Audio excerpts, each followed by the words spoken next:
Hey there, I'm Alanis here in Phoenix, talking to Stitching here with. Hi, I'm Amy. I'm Cheyenne. I'm Foster. I'm Caden. Yeah, so you guys just played a show here, like a homecoming show with my friend Myron at first. How does it feel to be back from touring? Good. Yeah, it feels really good. We all got sick on tour, all 8 of us, and Yeah. so we were kind of miserable by like day 5, and like by day 8 we were like, nah, we Hey, when I told you guys to go out and have a sick tour, that's not what I meant. can't. It was sick though. It was it was sick, very too. sick, Yeah. but we're glad to be home. Yeah, and you guys put out a split with my friend Myron. How are you feeling about those songs now that they've been out for a little while? I think every like new project or piece of stitching that we do, I think kind of evolves more and more into um, just our expanding interests and different things we want to come out of our music. So I think the last two songs have been they're like a little different than the EP, but still like similar in a lot of ways. But it's really cool getting to like experiment with new stuff and play alongside another band that's always experimenting and doing really cool stuff too. I think the split flows really well, and I'm really happy with it. Nice. So, is this this kind of like newer direction? Is that a sign of things to come? Yeah, I think so. And like even transitioning from the split era of songs, we want to embrace like the second wave emo stuff a little more, be a little poppier and have a little more fun, be a little less dark, I guess. And I don't know. I guess it's a sign of things to come, but it's the new stuff we were doing is a lot different even from that. So I feel like there's a big resurgence of bands that are trying to bring back like second wave style emo. What about that era speaks to you?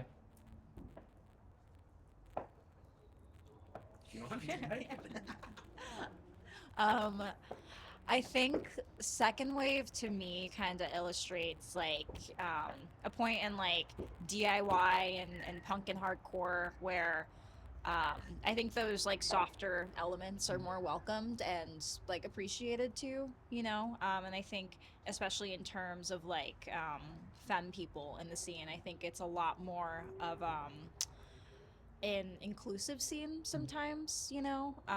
And it's really cool. I mean, like the lineup we played tonight, like you know, 3 of the 4 bands in the lineup were femme fronted, which is really cool, and it's nice to see um, like yeah, that tide in the scene kind of change a little bit.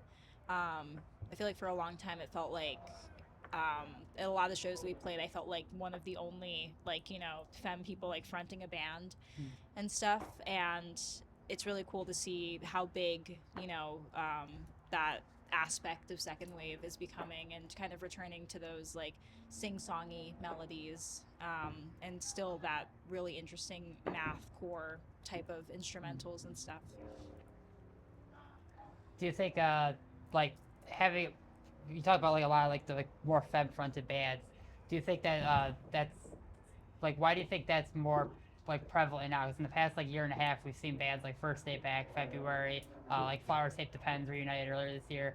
Do you think that's like a sign of things to come that this like wave of influence is going to continue? I think so. I think I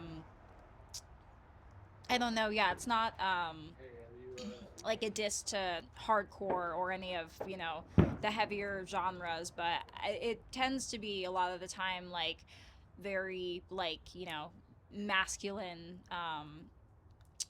I don't know, like a more of a like a machismo with it than something more like second wave or kind of return to that like '90s lo-fi type of vibe too. I think there's a lot of genres to be played around with there, and then it kind of appeals to a lot of different musicians that come from different backgrounds and stuff. You know, kind of getting in more like maybe more jazz influences and I don't know other styles like that. So I think it kind of just in general welcomes more people to step into the DIY scene and kind of add their footing in there.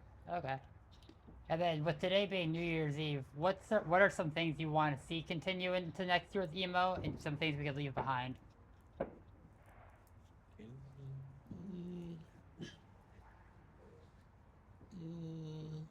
things I'd like to see next year in emo is people just like having fun and like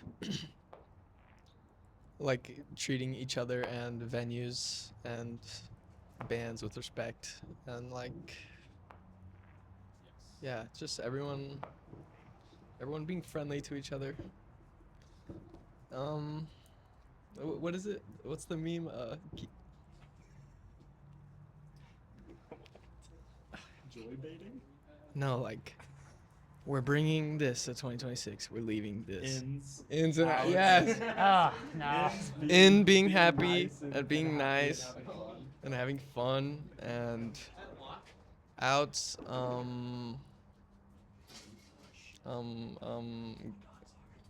greed and Fuck evil. that. All DIY shows are $35 now. Yeah. Wow. Yeah, out with Thanks, the, Kelly. yeah. Yeah.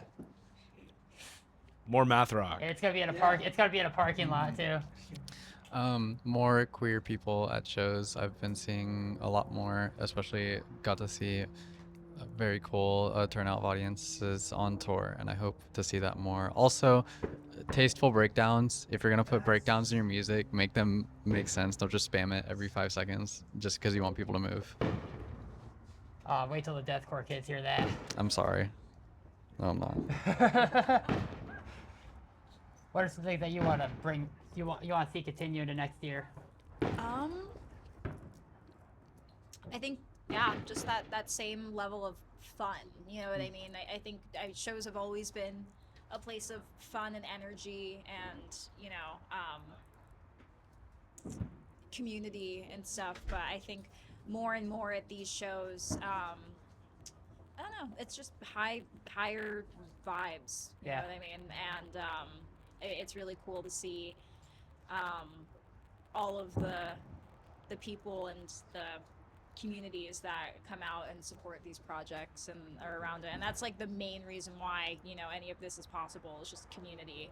Yeah. So yeah, I want to see people relying on each other more and you know, talking to their neighbors more and just, you know, in general in life while also in music, just like, you know, getting to know the person next to them and, you know, embracing the whole community, because I wouldn't know any of these guys if it wasn't for, you know, just talking to people, you know, at shows, you know, so it's cool. So speaking of community, what's something about the Arizona emo scene that kind of makes it unique?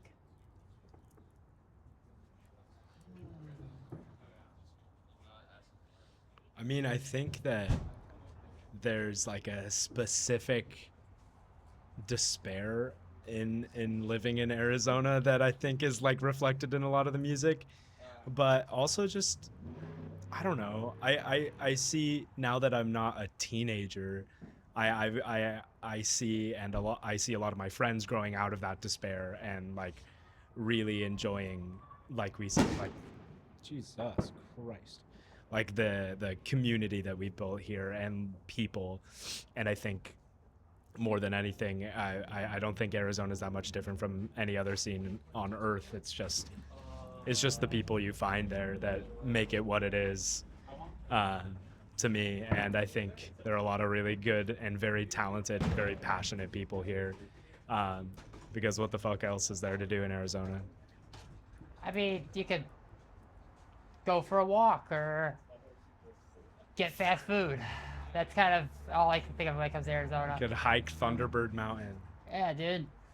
Fight a tourist on Camelback. Fuck it. Yes. Get caught behind a boomer who came here from Minnesota for the winter.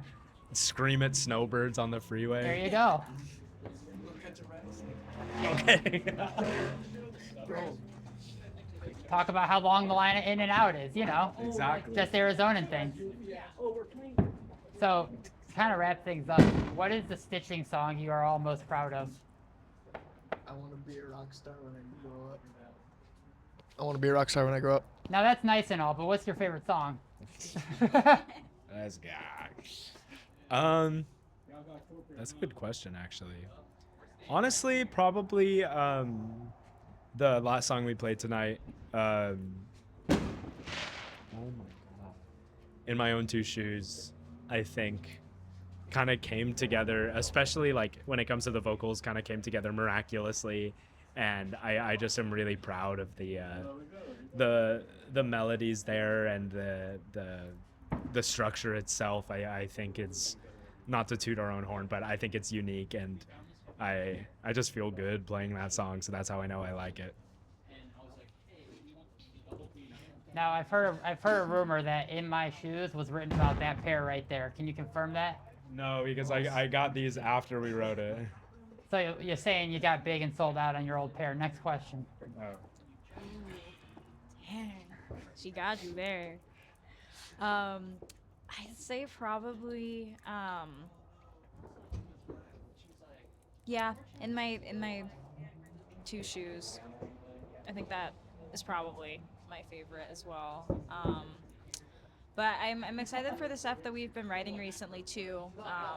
I think there's a lot more to expand on for sure. But yeah, I think all of these guys are incredibly talented, and the instrumentation specifically is stuff I'm really excited about, and in terms of recording and getting out there in the future. So yeah, more cool things to come. Nice. I really like our unreleased stuff. I think it's us at nearing our peak. But out of all of our release stuff, I still think I Want to Be a Rock Star when I grow up is my favorite too. I think we've definitely moved past where we were at writing wise when we wrote a lot of those songs, but that one is probably the one that still sticks with me the most. And I'm like, yeah, that's like a good song from us. Nice. Well, hey, thank you for doing this, and it was great seeing you play tonight. Yeah, thank you.